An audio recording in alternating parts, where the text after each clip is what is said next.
The actual reason why I started this chapter was that my wife and I went on this big road trip across the United States, and we saw all the wonderful things that were happening in many other places. And it was this 6-week long road trip, and we got to see a lot. But when we got home, it was almost a sense of, geez, why are we not doing these things? Why is everyone else doing it? Why can't we do it here? And so instead of complaining about it, we decided that it was time to do something about it.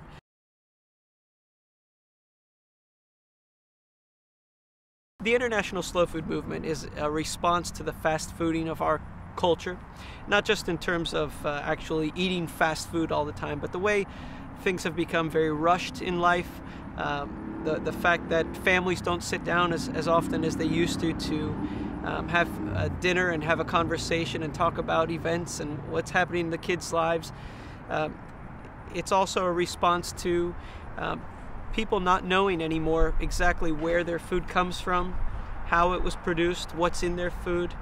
So it's a concern about workers' justice, health, nutrition, farmers, you name it. We all eat every single day, several times a day, so we're all impacted by our food choices.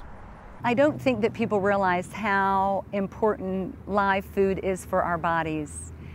And people don't realize that even too much yogurt or too much cheese can make us feel sluggish.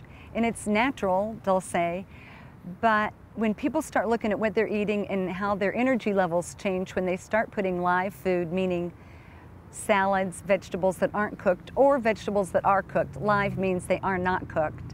Their energy levels increase, they're not taking naps, they're not hitting slumps during the day, and they begin to feel better. As far as being disconnected from food, I think the impacts are great. You can see it whether on a larger scale of economies and how strong a local economy is and a regional system is doing, all the way to you personally as an individual with the way your body acts on a day-to-day basis for you, because it's food that fuels it. Locally, we've been active on a number of projects.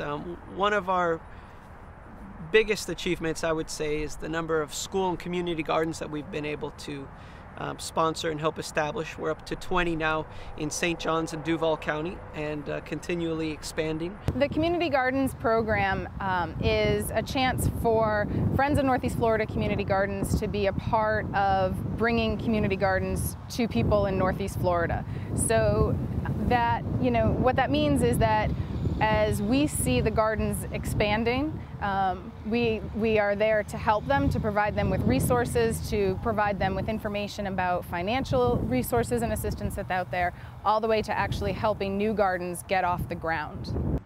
We define a community garden as a growing space that is managed by a group of people. That's all it takes. So that encompasses as many varieties of gardens as we can allow. Short of it being in your backyard and you're the only person there, it's a community garden. Community gardens are a wonderful asset, that they offer something to a community that I think in this day and age people have lost. And I also think that it's important to remember that community gardens are a piece of urban agriculture. So as we start the bigger conversation about our food system, that community gardens are a piece of that and a tool to making our food system more regional and healthy. The biggest thing that Americans are missing in their daily diets, I believe, are the green vegetables, and leafy greens most especially. Salads are a great way that we get a lot of greens, but a lot of people don't eat salads every day. And we do need greens, and children need greens in order to metabolize proteins properly. It helps with energy, and getting away from processed foods is the other main thing we need to do. The issues that we have surrounding food are manifold. A lot of people take a look at the local food movement and they think of it as an offshoot of a hippie ideal.